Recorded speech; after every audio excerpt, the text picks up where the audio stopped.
Hola! This lesson is for day 8. We're going to be talking about imaginary and complex numbers. So I kind of talked a little bit about what to do when you get to a point where you end up with something like, let's say I'm solving for x and I have x is equal to the square root of negative 16. Well, we normally stop and we say, oh, there's no solution here. And instead, what we're going to do now is be able to continue to solve for this, but we're going to write our answer in terms of complex numbers. Our objectives for today, it's kind of a long list, but we're going to add and subtract complex numbers once we define what they are. We are going to multiply those complex numbers and simplify I squared, which is a unit that you need to understand and memorize. We are also going to divide complex numbers and rationalize the denominator, and we're going to simplify powers of I. So it's kind of a lot, especially since this is the first introduction to imaginary numbers. So make sure at any point that you stop the video, replay something if something gets confusing. All right, now a complex number is a number in the form a plus bi. Okay, you're going to have a real part and an imaginary part. And I haven't talked yet about what an imaginary number is, but we'll do that in a second. So a complex number, meaning it's made of more than one part, is made of a real and an imaginary number. Okay.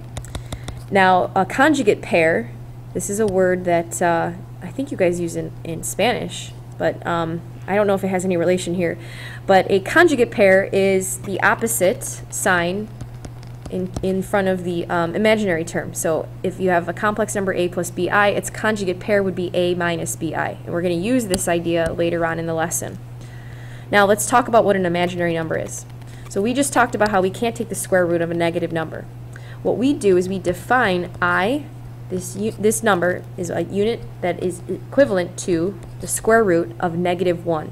Okay, we know that we're not able to take the square root of -1 because we don't get a real number, and what we're going to do is define that as I.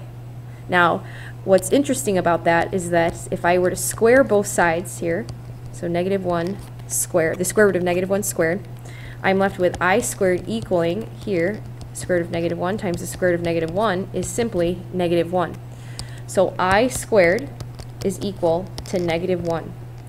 I want you to be able to memorize what I is and what I squared is, because this is what comes in handy. All right? So let's start with simplifying and solving using imaginary numbers. So the first question here is to simplify the square root of -25. Now I can rewrite this as the product of the square root of -1 and the square root of 25. I just defined the square root of -1 for you as I, and this 25 as a 5. Or I'm sorry, the square root of 25 is just 5. So now I'm left with 5i. All right, so essentially all I'm doing is rewriting this as as a product of two different roots, okay, and simplifying that square root of -1 as I. So over here, if I just pull out that negative first, I know that when I pull that out, the square root of -1 just turns into I. Okay, so I have I times the square root of 92. And now I look at reducing the square root of 92. So this factors into the square root of 36 and the square root of 2. And I'm left with 6i root 2. Okay? Now in number 3, I can do this two different ways. Now, if you want to pull out that negative square root 1, I can write that as I times the square root of 4. And this one would also be I times the square root of 4. And the square root of 4 times the square root of 4 is the same as the square root of 16, or 4. So I have 4 and then I squared. Now, I want you to remember that I squared is equal to -1. That's something I ask you to memorize. So if I squared is equal to -1, this is 4 times -1, or just -4. Now, alternatively, I could also solve this by saying the square root of -4 times the square root of -4 is simply -4, because this follows that rule, and I've talked about it briefly before in class, but let's say I have the square root of 3 times the square root of 3. Well, we know that's equal to the square root of 9, which is just 3. If I asked you to do the same thing with the square root of 4, the square root of 4 times the square root of 4 is the square root of 16, which is equal to 4, and so on. I could keep asking you to do that with increasing integers here.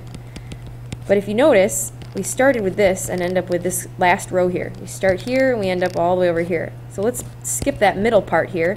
Whenever you have the same root multiplied by itself, you will drop the radical and keep that number inside the radical, okay? So the square root of star times the square root of star is equal to just star. Or square root of smiley face times the square root of smiley face should just equal smiley face. Okay, and this is why this just drops to equaling -4 here. All right, now one last simplifying question. When I have 6i times 3i, I simply multiply the real number part, and I multiply I times I to get 18i squared. And this will simplify to -18 because this is 18 times I squared is -1 to give me -18. Now in 6 and 7, this is where you're going to actually solve something. In this case, I would divide by -2. So all the other problems, the reason why I have specifically solve here is because all the other problems were just simplifying. So I divide out that -2 and I'm left with x squared equaling -25. Now when I take the square root of both sides, I'm left with positive or negative root -25. And looking at our answer above, remember, the square root of -25 was just 5i, so I have x equaling positive or negative 5i. In problem 7, this time in the quadratic formula where we would normally stop and say no real x-intercepts here or no real solutions, we can now continue and find our imaginary solutions and our imaginary or complex roots. So here we end up with x equaling 6 plus or minus. Let's pull the I out of there first. So I have I times root 4 times root 6. And again, this is just I because I pulled it out and rewrote this as the product of -1 times 4 times 6. Okay? All over 4. So this is x equals 6 plus or minus 2i root 6 over 4. And now I'm going to look to reduce this. A 2 is going to factor each one of these terms. So this ends up being 3 plus or minus I root 6 over 2. Now our next objective is to add and subtract complex numbers. So whenever you see a complex number, just think of it in terms of adding something that, say, looks like this. So if I were to try to combine like terms here, I can only combine these number parts and these variable parts together. It's the same thing with the complex numbers. So I'm going to let you guys do 8 on your own and number 10. I'm going to do number 9 with you guys. The reason why I want to do number 9 is because you have to distribute this negative here. A lot of students make really small mistakes on this, so I just want to point that out, that we have to distribute that negative to this -9i to make that a positive 9. And then from here, I just simply add the like terms. So I'm going to add my real numbers together, and I'm going to add my imaginary numbers together. So -7 plus the 9i gives me positive 2i. This is as far as I can go with this answer because this imaginary part and this real part cannot be combined. Now when I multiply or divide complex numbers, I need to make sure that I simplify powers of I. So let's look at number 11 first. When I want to FOIL this, I'm going to FOIL it like normal. Okay, I'll have 6 plus 2i plus I squared plus 3i. Now when I combine this, I have a 6 here. This 2i and the 3i will combine to give me 5i. And this I squared, we know, is equal to -1. So because I squared is equal to -1, this overall will simplify to 5 plus 5i. So you always, always, always want to reduce I squared and simplify that to -1. I'll let you do number 12 on your own. Number 13, make sure you don't just distribute here, that you're actually going to FOIL. So please try these two on your own and then check with the key. Now in problem 14, we're actually dividing by an imaginary number. When we divide by imaginary numbers, we can't leave that imaginary number in the denominator. It's very similar to rationalizing a denominator. So you might have seen this before in a previous algebra class or in your geometry class, but we can't have a radical in the denominator. We do something called rationalizing it, because right now this is irrational, right? So we're going to rationalize the denominator to make that not be an irrational number in the denominator. What I can do to rationalize this is to multiply by 1. But this 1 is going to be a fancy looking 1 because the square root of 3 divided by the square root of 3, remember, is just equal to 1. So I'm not really changing the problem at all, or the number, the value of the number. So what happens though when I multiply by that root 3 is that the denominator, the square root of 3 times the square root of 3, it's like that rule, the square root of star times the square root of star is just star. I can drop the radical now. Now I have rationalized this denominator. Now I have a rational number in the denominator, and in the numerator, if I multiply across here, I have 2 root 3. So this number is equivalent to 2 over the square root of 3. All right, that's rationalizing the denominator. It's the same idea here. I don't want to have an imaginary number in the denominator. Okay, I need to have a real number in the denominator here. So what I'm going to do is multiply by 4i over 4i. By multiplying by 4i over 4i, this is really just multiplying by 1. So don't make the mistake, please don't make this mistake, of only multiplying the denominator by 4i. It has to be 4i over 4i. It has to equal 1. So always make sure that you're multiplying by a fraction that is equivalent to 1. Now, the denominator is no longer going to be imaginary because 4i times 4i is 16i squared. And 16i squared simplifies to negative 16 because I squared is equal to negative 1. So this is just the same as 16 times negative 1. So this is really nice. It's convenient for me to be able to multiply by another imaginary number to turn that into a real number. Now in the numerator, I just have something I need to distribute that 4i to.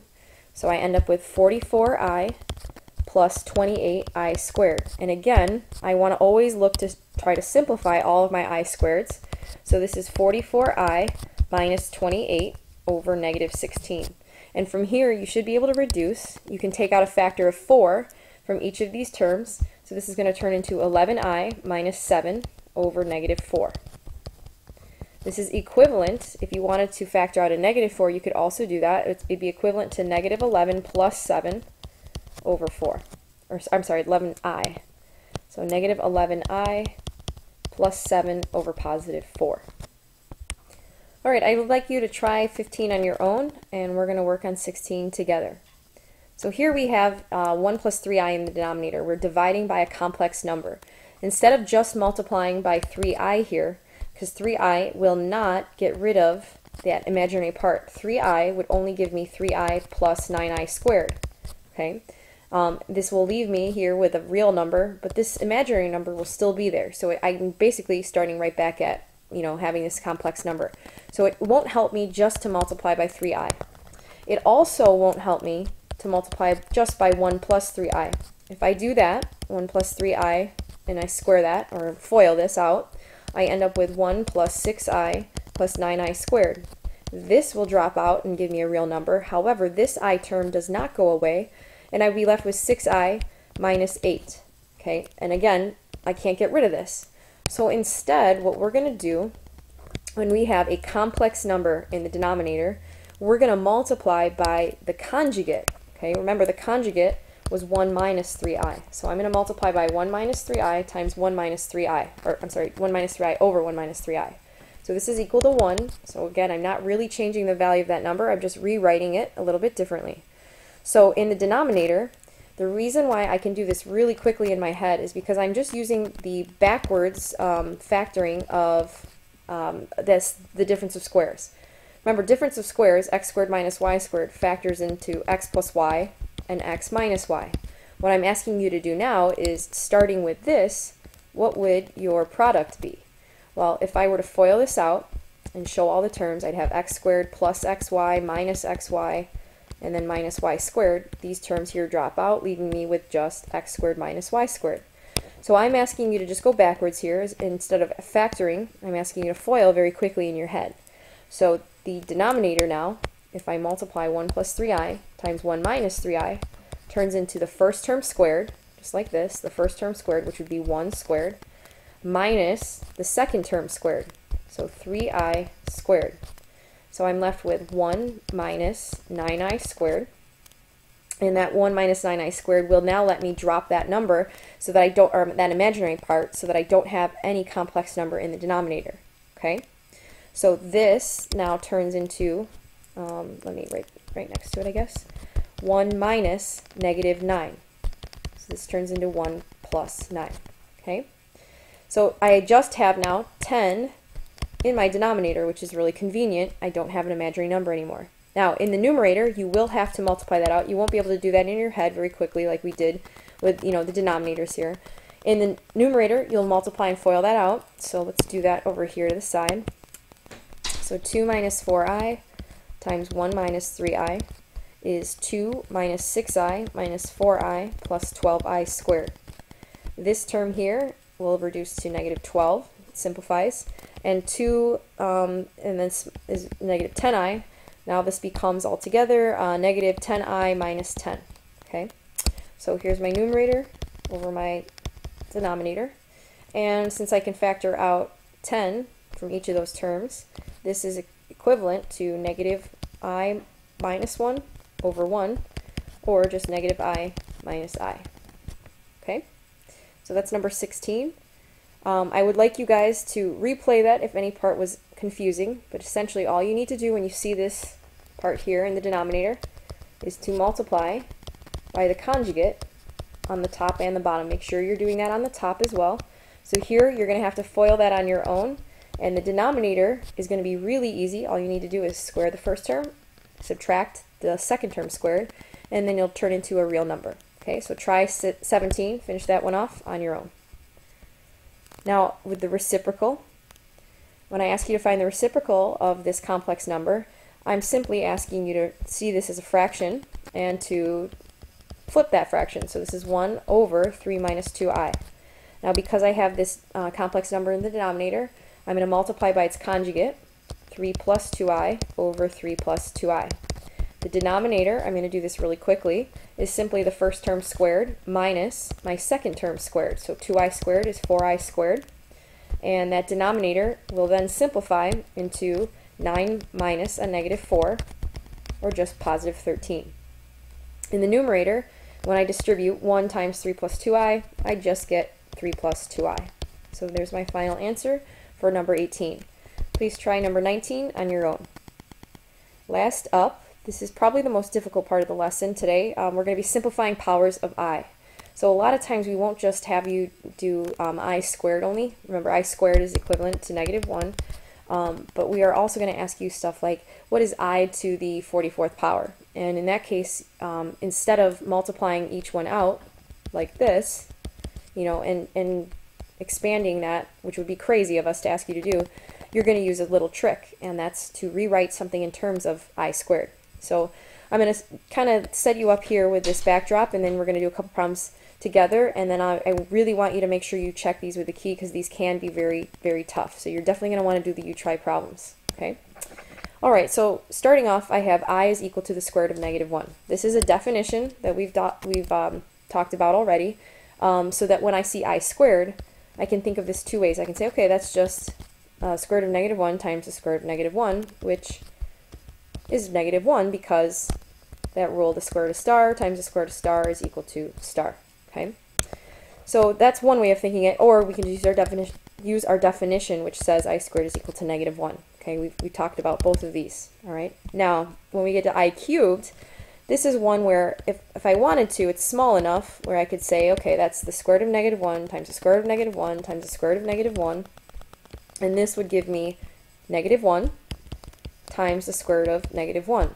Well, instead of seeing this as the square root of negative 1, I would simply call that I, and that negative 1 times I would mean that this is all equivalent to just negative I. So that's one way of doing it. Another way of seeing this is saying, okay, I cubed is the same as I squared multiplied by another I to the first power, because together 2 plus 1 gives me this third power here. So I squared times I, remember I squared is equivalent to negative 1, and I to the first power is just I. So there's another way of seeing that, and I still get negative I. I to the fourth, I could write that as I squared to the second power, or I could write that as I squared times I squared. Now I want to show you how either of these turns out to be the same exact number. If I do I squared squared, okay, because this would multiply and give you I to the fourth, if I write it like this, let's simplify the inside of those parentheses. I squared is negative 1. Negative 1 squared is a positive 1. Okay, so that's the left-hand side. Now, if I look at I squared times I squared, this is simply negative 1 times negative 1, because we've already defined I squared as negative 1. And that's equivalent to 1. So I do get the same result no matter which way I do it. Okay, so let's say I gave you something like question A here, I to the 24th. For you to write out negative 1, the square root of negative 1, 24 times, that would be crazy, right? That would be really, I mean, a lot of work and not an efficient use of your time. So what we're going to do is be able to use the idea that I squared is equal to -1. This is a really important part that's going to let us basically simplify this to make it a really more manageable problem. So what I want to do is rewrite I squared I to the 24th in terms of I squared. Well, I know that if I wanted to write this as I squared raised to the 12th power, I really haven't changed the value of I to the 24th. This is the same number, it's just that I rewrote it a little bit differently. So I'm going to use I squared as a base and raise it to a certain power. Okay. Now I'm going to simplify, because I know that I squared is equal to -1. This is the same as -1 raised to the 12th power. When I raise any negative to an even power, this is always going to be a positive number. So this is going to be a +1, not 12. Make sure you don't write that as 12, because this is just -1 times -1 12 times. So this is just +1. And on the next problem, if I want to write I to the 25th, there's no cutting this number in half and writing it, with a nice integer. But what I can do is write this as I squared to the 12th power multiplied by another I to the 1st, because this gives me a total of 24 plus this 1 here to give me 25 total I's. Okay. Now I have I squared to the 12th power, so that's -1 raised to an even power. We already talked about this one. It's the same as this. It's just 1. Then I still have this times I out here. So 1 times I leaves me with just I. So it's okay to leave our answer in terms of a single I. What it's not okay to do is leave your answer in terms of I squared, because we know that this is equal to -1. Okay? So far we've done I to the 24th and I to the 25th. Let's try I to the 26th. Now I to the 26th can be written as I squared raised to the 13th power. When we take I squared to the 13th power, that's the same as -1 raised to the 13th power. Now whenever you take a negative number and raise it to an odd number, a negative number and raise it to an odd power, you are going to get a negative number. Okay? Like -2 cubed is -8. -2 times -2 times -2, this becomes +4 times -2, and that's -8. Alright? There's just a really small example there. But basically now, -1 to the 13th power will stay -1. Okay? Last up, we have I to the 27th power.